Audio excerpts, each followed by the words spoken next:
Let us now talk about singular and plural verbs.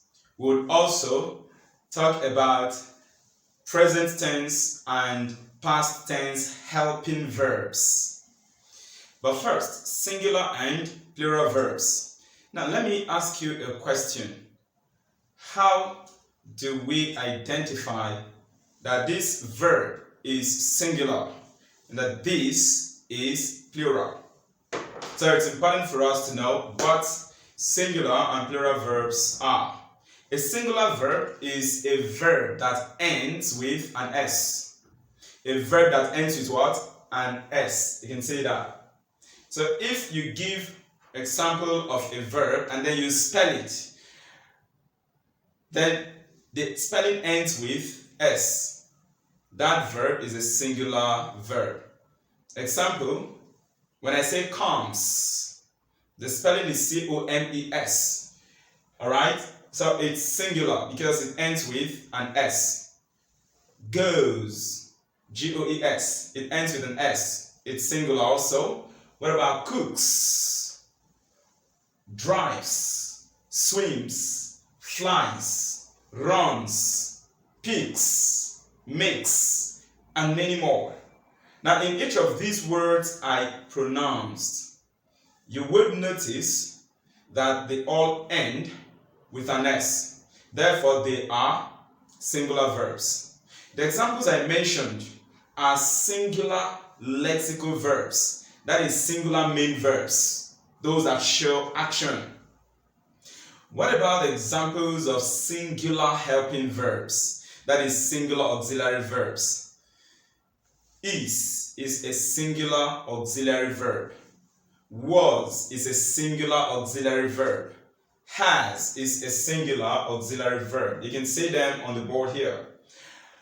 Once again, these are singular verbs because they end with what? An S. So don't forget, a singular verb is a verb that takes S at the end. It ends with an S. So that's how we identify them, okay? Now let us talk about plural verbs now. So plural verbs are those that do not end with an S. They don't end with S, okay? So we call them plural verbs. So we can think of examples of plural lexical verbs, plural main verbs. We can also think of examples of plural helping verbs. On the board here we have the examples of plural main verbs. Come, go, cook, fly, stand, live, make, and many more. Now look at these examples here. The words I spelled, none of them end with an S. None of them end with an S. So it shows that they are plural. So these are some examples of plural main verbs. That's plural lexical verbs. There are still many more of them. Drive, sleep, run. Okay, so they do not take S at the end. Let us look at some examples of plural helping verbs. That is plural auxiliary verbs.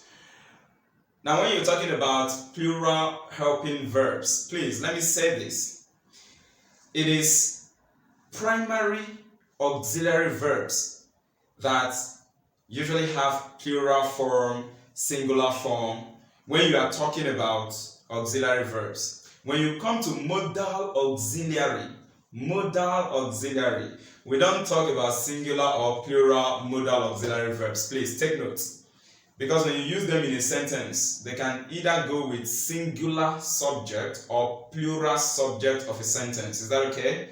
So we cannot really refer to modal auxiliary verb as being singular or being plural. Is that okay?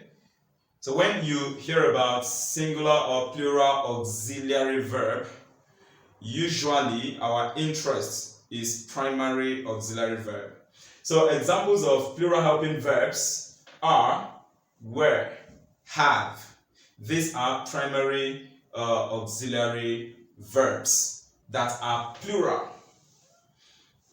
I hope you understand what I just explained. So as a summary, singular verbs, they take S at the end. Your spelling ends with what? An S. plural verbs, their spelling do not end with S. Let us now conclude with present and past tense helping verbs. So when you come to helping verbs, primary auxiliary verbs, modal auxiliary verbs, there are those that are present tense. There are those that are past tense. So we'll have this table that shows these examples. Present tense, is, am. They are examples of present tense auxiliary verbs. Now, what is the past tense of is and am? The past tense is was. Then we have are. Are is a present tense auxiliary verb. What is the past tense of are? Were. Were is the past tense. Has and have are present tense auxiliary verb. That's present tense helping verb. What is their past tense? Had. Had is the past tense of has and have. Just like was is the past tense of is and am. Okay, we move on. Will is present tense modal auxiliary verb. The past tense of will is would. Would. Can is present tense. Past tense of can is could. Shall is present tense. Past tense of shall is should. Alright, now an assignment to be given to you. In the assignment, we are going to make sentences, okay? In each of the sentences, you will be expected to underline the example of verb that you have in the sentence. Part of the assignment will also take the question where you are to indicate by underlining the primary auxiliary verb and the modal auxiliary verb. Then you are to indicate those that are present tense and those that are past tense in the sentence.